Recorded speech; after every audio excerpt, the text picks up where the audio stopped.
Hey guys, in this video I'm going to show you how to add laptop camera to your OBS Studio. If you find this video helpful, please consider to like this video and subscribe to my channel. In saying that, let's just jump straight into the video. Okay, so the best way to do this is to come over to search, get into settings. Now inside of settings, we need to go ahead and click on the privacy and security tab. Now to the right of that, we want to go ahead and click on app permissions camera. Now make sure camera access is enabled. This is vital. Then below that, also let apps access your camera. So you can go ahead and enable that.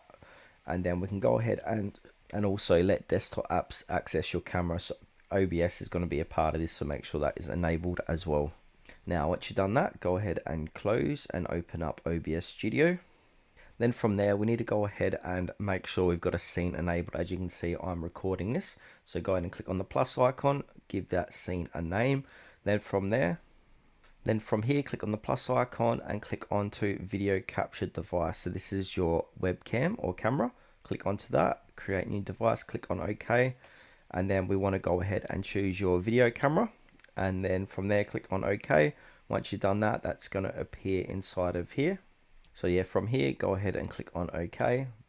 And then that should appear here. I don't have a webcam connected at this time because mine is broken on my laptop. But yeah, once you've done that, your webcam is going to appear here. And make sure also you've got it not hidden. So you want to make sure it is visible here as well.